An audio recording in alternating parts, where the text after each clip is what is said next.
नमस्कार। TVS talks YouTube channel में आपका स्वागत है। मैं फिर से हाजिर हूँ अनुपमा के आज के 1 दिसंबर वाले नए एपिसोड के अपडेट्स के साथ।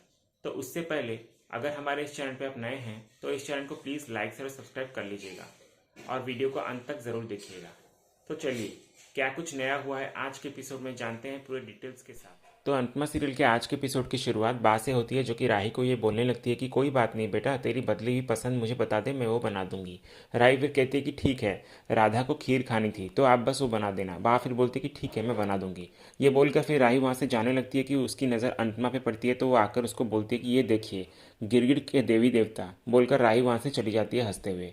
फिर अनुपमा इधर सास को बोलती है कि अच्छा लगा देखकर कि पूरी दुनिया भले ही सुधर जाए लेकिन आप लोग कभी नहीं सुधरने वाले। रंग बदलना कोई आप लोगों से सीखे।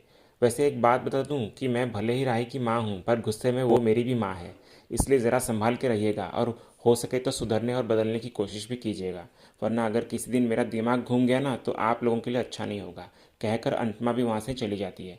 दूसरे सीन में फिर हमें राधा को दिखाया जाता है, जो कि राही के साथ खेल रही होती है। तभी खेलते खेलते राधा अचानक बा से टकरा जाती है। तभी बा राधा को डांटते हुए कहती है कि आंधी है क्या तू, मैं तुझे दिखाई नहीं दे रही हूँ क्या?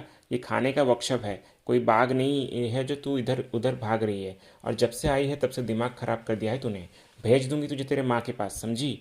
तभी बा की नज़र राही पे पड़ती है तो बा अचानक हंसने लगती है और प्यार से बोलने लगती है कि राही बेटा, मैं तो जोक कर रही थी, ये राधा तो कितनी प्यारी बच्ची है। बोलकर बा फिर राधा को लाड करने का ड्रामा करती है राही के सामने। तभी अनुपमा फिर बा को कहती है कि ओ बा, अच्छे से सुनो, जब तक राधा की माँ सृष्टि ठीक नहीं हो जाती तब तक राधा हमारे साथ ही रहेगी, इसलिए ज़रा उसका ख्याल रखिएगा क्योंकि वो एक छोटी सी बच्ची है।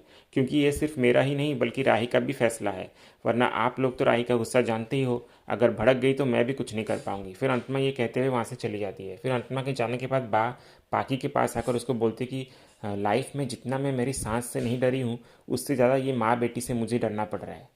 दूसरे सीन में फिर प्रेम वर्कशॉप के बाहर उदास बैठा हुआ होता है। तभी राही उसको उस हालत में देखती है तो आकर पूछती है कि क्या हुआ। प्रेम फिर बोलता है कि कुछ नहीं। राही फिर बोलती है कि नहीं बोलना तो मना कर दो कि नहीं बोलना, लेकिन झूठ क्यों बोल रहे हो? प्रेम फिर बोलता है कि आप घर जा रही है ना तो जाइए प्लीज़।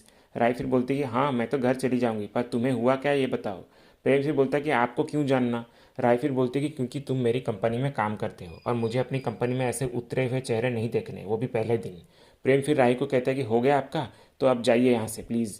राय फिर बोलती है कि जाइए प्लीज़ का क्या मतलब, तुम मुझे ऑर्डर दे रहे हो क्या? प्रेम बोलता है कि आपसे तो कोई रिक्वेस्ट तक नहीं कर सकता। राय फिर कहती है कि तो तुम क्यों इतना चिढ़े हुए हो, बोलो तो सही। प्रेम फिर बोलता है कि क्योंकि मुझे एक माँ के बारे में बहुत बुरा लग रहा है। राय फिर प्रेम को कहती है कि अगर उनके बारे में तुम्हें बात करनी है तो रहने ही दो तुम।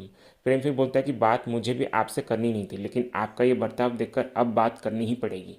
अनु मैम ने आपके लिए क्या कुछ नहीं किया, आपका गुस्सा नफरत सब सहा उन्होंने, यहाँ तक आपके लिए वो अपनी फैमिली से भी ताने सुनती रही और आपने उनसे एक बार कंपनी का आधा हिस्सा तक मांग लिया तो उन्होंने बेझिझक होकर दे दिया। पर आपने क्या किया उसके बदले? अन्नू की रसोई का नाम बदलकर राही की रसोई रख दिया। तो सॉरी मिस राही कपाडिया, मुझे आपके साथ कंपनी में काम करने का कोई इंटरेस्ट नहीं है, इसलिए अभी इसी वक्त मैं क्विट करता हूँ।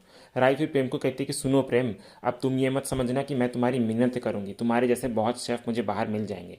प्रेम फिर कहता है कि हाँ मेरे जैसे तो बहुत शेफ मिल जाएंगे, लेकिन वो ईमानदार होंगे या नहीं वो तो भगवान ही जानते हैं। लेकिन आपको तो इन सब से कोई फ़र्क नहीं पड़ता ना, ये सब चीज़ें आपके लिए थोड़ी ना मायने रखती है। जो इंसान अपनी माँ की कदर नहीं कर सकती उससे मैं क्या ही उम्मीद रखूँ, इसलिए एक बार खुद को अपनी माँ की जगह रख कर सोचिएगा। आपको पता है कान्हा जी हमेशा अनु मैम के साथ क्यों देते हैं? क्योंकि वो सही है। प्रूफ आपको किचन में प्रवेश करते वक्त मिल गया था और किचन से निकलते वक्त भी मिल गया, बोलकर प्रेम वहाँ से चला जाता है। इधर फिर प्रेम अपना सारा सामान लेकर वहाँ से जाने वाला होता है कि अनुपमा उसको आकर रोक देती है और बोलती है कि राही ने बताया कि तुम काम छोड़कर जा रहे हो।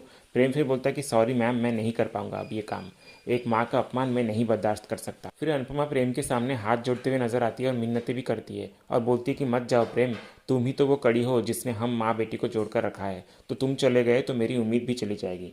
मेरी बेटी को इतना बड़ा मौका मिला है लेकिन वो तुम्हारे बिना उड़ नहीं पाएगी प्रेम, इसलिए मेरी बेटी का सारथी बन जाओ ना, मत जाओ प्लीज़।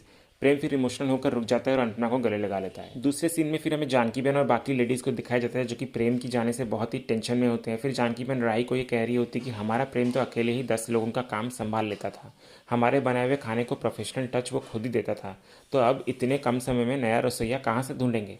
तभी जानकी बहन ये बोल रही होती है कि उसकी नज़र प्रेम पे पड़ती है जो कि ऑलरेडी किचन में काम कर रहा होता है। फिर जानकी बहन और बाकी की लेडीज सब खुश हो जाती है प्रेम को देखकर। प्रेम फिर राही को देखते हुए जानकी बहन को कहता है कि जानकी बहन आज मैं बहुत बिजी हूँ, तो सबसे बोल दीजिएगा कि कोई डिस्टर्ब ना करे मुझे। जानकी बहन फिर प्रेम को कहती है कि शुक्र है प्रेम तू आ गया, वरना इतना बड़ा ऑर्डर तो हम लोग पूरा ही नहीं कर पाते। राही फिर प्रेम को देखकर मन में ये कहने लगती है कि ज़रूरत पड़ने पे गधे को भी बात बनाना पड़ता है, तो मैं भी वही कर रही हूँ। लेकिन जल्दी ही प्रेम तुम्हारे अकड़ के थेपले ना बना दिया ना तो मेरा नाम भी राही नहीं।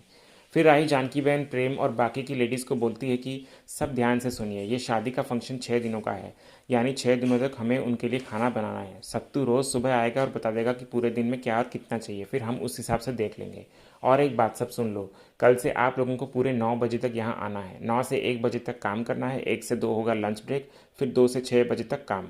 तो ना कोई देर से आएगा और ना ही कोई देर तक रुकेगा।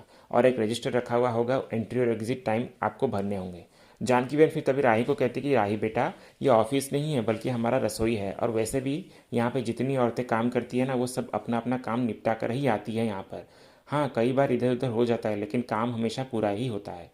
राही फिर कहती है कि जानकी बहन, पहले चीज़ें अनुपमा जी के हिसाब से चलती थी पर अब मेरे हिसाब से होगी, तो जैसा मैं कहूँगी अब सबको वही करना होगा। फिर राही सबको ये बोल रही होती है, तभी उसी वक्त अनुपमा और माही भी आ जाते हैं वर्कशॉप में। फिर वो अंदर आने ही लगते हैं कि राही उनको रोक देती है और कहती है कि पहले रजिस्टर पर साइन कीजिए फिर अंदर आइए। ये सुनकर अनुपमा और माही चौंक जाते हैं। राही फिर कहती है उनको कि इसमें इतना चौंकने वाली क्या बात है, साइन ही तो मांगे हैं, कोई किडनी थोड़ी मांगी है मैंने। माही फिर तभी राही को कहती है कि लेकिन मैं तो घर की हूँ ना। राही फिर बोलती कि पर ये तुम्हारा घर नहीं है बल्कि मेरी कंपनी है और यहाँ सबके लिए नियम एक बराबर हैं।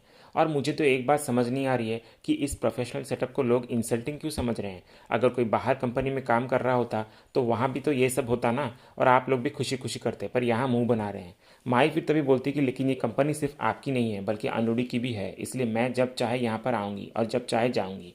ये बोलते हुए माई ज़बरदस्ती अंदर आने लगती है तो राही उसको रोककर चिल्लाती हुए कहती कि साइन करो रजिस्टर पे वरना जाओ यहाँ से। तभी अनुपमा राही के सामने आती है और उसको बोलने लगती है कि नए रूल और नए रेगुलेशन को करने में ज़रा टाइम लगता है राही, थोड़ी मुश्किल आती है, और ये भी ज़रूरी नहीं है कि अगर वो रूल नया है तो वो गलत ही है, इसलिए कोशिश करने में कोई हर्ज नहीं है और कोई इससे छोटा नहीं हो जाएगा। और ये भी ज़रूरी नहीं है कि एक ही दिन में सब कुछ बदला जाए, टाइम दे, अगर रूल सही लगेगा कंपनी के लिए तो सब लोग फॉलो भी करेंगे। फिर अंत में उस रजिस्टर पे साइन करते हुए राही को कहती कि ले मैंने साइन कर दिया है सबके बिहाफ पे, तो अब काम शुरू करते हैं। बोलकर अंतमा अंदर आ जाती है और राही कुछ भी नहीं कह पाते अंतमा को। फिर इधर अंतमा अंदर आकर सबको काम करने में उनकी मदद करने लगती है। इसी बीच फिर जानकी बहन अंतमा को आकर कहने लगती है कि अनु बहन, आपसे एक बात कहूँ, बुरा मत मानना। कॉन्फिडेंस और ओवर कॉन्फिडेंस के बीच में एक भारी लकीर होती है जो राही नहीं देख पा रही है, इसलिए अनु बहन कहीं ऐसा ना हो कि उसके ओवर कॉन्फिडेंस में कोई ऐसी गलती वो कर दे जिसका भुगतान हम सबको करना पड़ जाए। जानकी बहन फिर ये कहकर वहाँ से चली जाती है। फिर अंत में राही की तरफ देखती है और कहने लगती है कि कान्हा जी, मेरी बेटी ज़िद्दी ज़रूर है और वो कामयाब है, ये तो बहुत अच्छी बात है, लेकिन उसमें घमंड कभी भी मत आने दीजिएगा, क्योंकि ये घमंड ही है जो अच्छे अच्छों को ले डूबता है। फिर अगले सीन में हमें घर पर राही को दिखाया जाता है जो कि सास को ये बोल रही होती है कि आज आज आई मुझे बॉस वाली फीलिंग। पहले तो सब चिड़चिड़ कर रहे थे लेकिन बॉस का कहा तो मानना पड़ेगा ना, इसलिए अब कामयाबी सीधे फ्रंट डोर से चलकर आएगी मेरे पास। तभी राधा बाहर से भागकर घर पर आती है और राही को कहती कि आ गई वो। राही फिर बोलती कि कौन आ गई? राधा बोलती कि पुलिस आ गई। फिर पुलिस का नाम सुनते ही राही को सब पुरानी बातें याद आने लगती है और वो बहुत डर जाती है। तभी पुलिस घर पर आती है तो अंतमा को पूछती है कि क्या हुआ, आप लोग यहाँ पर क्यों आए हैं? पुलिस फिर पूछते हैं कि मिस राही कहाँ है? तोशु फिर पुलिस को राही की तरफ इशारा करता है, तभी पुलिस जाकर राही को अरेस्ट कर देती है। राही फिर पुलिस को डरते हुए पूछती है कि क्या किया है मैंने? पुलिस वाले फिर बोलते हैं कि आपके खिलाफ फ्रॉड और चीटिंग की शिकायत दर्ज हुई है, इसलिए हम आपको अरेस्ट कर रहे हैं। राही फिर रोते हुए कहती है कि मैंने कुछ भी नहीं किया है। पुलिस वाले फिर बोलते हैं कि आपको जो कुछ भी कहना है पुलिस स्टेशन आकर कहिएगा। तभी राही अनुपमा को गलत समझ लेती है और उसको बोलती है कि आपको इस बार भी मुझ पर भरोसा नहीं है ना। फिर पुलिस वाले ज़बरदस्ती राही को लेकर जाने ही लगते हैं। तभी राही उनसे अपना हाथ छुड़ाते हुए चली जाती है दूर और कांच की बोतल को तोड़कर कहने लगती है सबको कि दूर रहिए, पास मत आना मेरे। फिर राही अनुपमा पे इल्ज़ाम लगाते हुए कहती कि आपने आखिरकार पुलिस बुलवा ही लिया ना, एक बार मैं अपना बचपना बर्बाद कर चुकी हूँ पर अब नहीं। अनुपमा फिर राही को समझाती है कि नहीं बेटा, ऐसा कुछ भी नहीं है, तू उस बोतल को फेंक दे जो तेरे हाथ में है, वरना हाथ में लग जाएगी। राही फिर सुनती नहीं और कहती है कि बचपन में भी मेरी कोई गलती नहीं थी, कुछ नहीं किया था मैंने, फिर भी मैं एक अनाथों की तरह बड़ी हुई, और अगर फिर से मुझे वही सेम लाइफ जीनी है तो इससे अच्छा है कि मैं अपनी लाइफ ही ख़त्म कर लूँ। ये बोलकर राही उस कांच के बोतल से अपना हाथ काट देती है, जिससे अनुपमा बहुत डर जाती है और जोर से चिल्लाने लगती है। तभी उसे एहसास होता है कि ये एक बुरा सपना था। फिर अनुपमा ये कहने लगती है कि इतना बुरा सपना, कहीं कान्हा जी आने वाले किसी खतरे का संकेत तो नहीं दे रहे हैं। दूसरे सीन में फिर हमें राही को दोबारा दिखाया जाता है जो कि वर्कशॉप में सबको ये बोल रही होती है कि आप लोग अब जा सकते हैं, ड्यूटी ओवर। जानकी बहन तभी राही को कहती है कि ऐसे कैसे ड्यूटी ओवर, यहाँ पर सब काम करने वाली औरतें माएँ भी हैं। तो इनकी सिर्फ शिफ्ट खत्म हुई है पर ड्यूटी नहीं। अनुपमा फिर राही को बोलती है कि माँ की ड्यूटी कभी भी खत्म नहीं होती बेटा, ये लोग अभी घर जाकर माँ की ही ड्यूटी करेंगे। राही फिर बोलती है कि हाँ तो अच्छी बात है ना, जाइए, खड़े क्यों हो आप लोग। अनुपमा फिर बोलती है कि अरे ये रोज़ का है, इनका काम खत्म होने के बाद थोड़ी देर यहाँ पे रुकती हैं, बातचीत करती हैं और आपस में सुख दुख बांटती है। राही फिर बोलती है कि हाँ तो बाहर जाके बांटिए ना, ये काम करने की जगह है, कोई गार्डन या पार्क नहीं है, इसलिए आप लोग जाइए, कल समय पर भी आपको आना है। फिर अनुपमा जानकी बहन समेत सारी लेडीज़ को सॉरी कहती है और फिर सारी लेडीज़ वहाँ से चली जाती है। और फिर अनुपमा राही को बोलती है कि खाना शादी के घर में जाने वाला है तो तुझे भी चेक करना चाहिए कि सब कुछ ठीक ठाक है कि नहीं। फिर अनुपमा ये कहकर बाहर चली जाती है। तभी उसकी नज़र उसके पुराने नाम के बोर्ड पर पड़ती है जो कि वहाँ साइड पे पड़ी हुई होती है। फिर अनुपमा उस बोर्ड को उठाकर राही को पूछने लगती है कि अगर तू परमिशन दे तो मैं ये बोर्ड अपने साथ ले जाऊँ। फिर राही बोलती है कि हाँ ले जाइए। फिर अनुपमा खुश होकर उसे थैंक यू कहती है। फिर वो जाने ही लगती है कि उसको एक कॉल आता है जिसे रिसीव करने के बाद कोई खबर सुनकर अनुपमा बहुत टेंशन में आ जाती है। दूसरे सीन में फिर हमें प्रेम को दिखाया जाता है जो कि तबेले में बैठकर एक्सरसाइज कर रहा होता है। तभी माही वहाँ आकर उसको बादाम मिल्क देती है तो प्रेम उसको पूछता है कि ये मिल्क क्यों। माही फिर बोलती है कि प्रोटीन शेक जो आप पीते हैं ना उसमें पता नहीं क्या क्या मिला हुआ हो, और वैसे भी अनूरी कहती है कि अपनी हेल्थ के लिए ना बाजार के डब्बों से ज़्यादा अपने किचन पर ट्रस्ट करना चाहिए। फिर प्रेम माही की बात मानकर वो बादाम मिल्क ले लेता है। तभी माही प्रेम को तबेले में बैठकर देखती है और कहती है उसको कि आई एम सो सॉरी प्रेम कि आपको राही के कारण ऐसे शेड में रहना पड़ रहा है। प्रेम फिर बोलने लगता है कि इट्स ओके माही, वैसे भी कावेरी और टॉफ़ी अंश से बहुत बेटर रूममेट्स हैं। माही फिर तभी बोलती है कि राही ने पहले अनूरी से उनकी कंपनी छीन ली, फिर अंश और आपसे आपका रूम भी छीन लिया, पता नहीं वो आप क्या क्या छीनने वाली है। प्रेम फिर बोलता है कि नहीं नहीं, उन्होंने छीना नहीं है रूम, बल्कि मैंने और अंश ने खुद उन्हें अपना रूम दिया है। माही फिर तभी बोलती है कि आप अच्छे हैं ना प्रेम, इसलिए आपको लोगों की बुराई नहीं दिखती। पहले मुझे भी लगता था कि वो इतने साल बाहर रही हैं इसलिए ऐसा बर्ताव कर रही हैं, पर धीरे धीरे उनका रियल फेस सामने आ ही गया। प्रेम फिर बोलता है कि नहीं नहीं राही ऐसी नहीं है, वो दिल की बुरी नहीं है। माही फिर बोलती है कि रियली, वो अपनी माँ से नफरत करती है, सबसे घर में बदतमीजी करती है, और आप बोल रहे हैं कि वो बुरी नहीं है। प्रेम फिर बात को पलट देता है और माही को कहता है कि आप ये सब बातें छोड़िए ना, ठंड में मुझे आइसक्रीम खाने का बहुत मन हो रहा है, तो आप खिलाएंगी मुझे आइसक्रीम। माही फिर बोलती है कि हाँ ज़रूर, मैंने बना के रखी है, अभी लेकर आती हूँ। प्रेम फिर बोलता है कि सो स्वीट, आप कितनी केयर करती हैं सबकी। माही फिर बोलती है कि और प्रेम याद रखना, आपको कभी भी किसी चीज़ की ज़रूरत हो ना, मैं हूँ आपके साथ। ये बोलकर माही वहाँ से चली जाती है। सीरियल में आगे फिर घर पर राही खुद से खाना परोस रही होती है। तभी बा उसको रोक देती है और बोलती है कि तू क्यों परोस रही है, अभी अभी तेरी बा जिंदा है ना तो मैं परोसती हूँ। बोलकर बा राही को अपने हाथों से खाना परोसने लगती है। इधर फिर माही जब घर के अंदर आती है तो वो देखती है कि कैसे घर वाले सब उसकी सेवा में लगे हुए हैं और बा उसको खाना परोस रही होती है। तो वो राही को गलत समझ लेती है और भाग कर जाकर राही को डाइनिंग टेबल से खींच कर उठाती है और सारा खाना राही के हाथों से नीचे गिर जाता है। तभी राही माही को गुस्सा होकर बोलती है कि ये क्या कर रही हो तुम में अक्ल है या नहीं। माही फिर राही को कहती है और आप में अक्ल है या नहीं, बा आपको खाना परोस रही है और आप उन्हें रोकने के बजाय मजे ले रही है उनके, ये उम्र है क्या उनकी काम करने की। राही फिर बोलते कि नहीं, ये उम्र है उनकी साजिशें करने की, थोड़ा बहुत काम कर लेंगी बा तो उनके हाथ पैर ही सलामत रहेंगे। माही फिर बोलती कि सबको परेशान करने में आपको मज़ा आ रहा है ना। राही फिर बोलती कि और तुम्हें अन्न का अपमान करने में मज़ा आ रहा है ना। माही फिर बोलती कि वो गलती से हो गया। राही फिर बोलती कि और वो गलती तुम्ही से ही हुई है। माही फिर बोलती कि वो भी आप ही की वजह से, क्योंकि आपका गुस्सा गलती से खाने पे निकल गया। राही फिर तभी माही को कहती कि तुम्हारी प्रॉब्लम क्या है, तुम मुझसे इतनी नाराज़ क्यों हो। माही फिर कहती कि क्योंकि आप इस दुनिया की सबसे मतलबी लड़की हैं, जब आपको प्रेम से मतलब था तो अच्छी बन रही थी आप उनके साथ, और जब मतलब निकल गया तो आपने उन्हें रूम से निकाल दिया।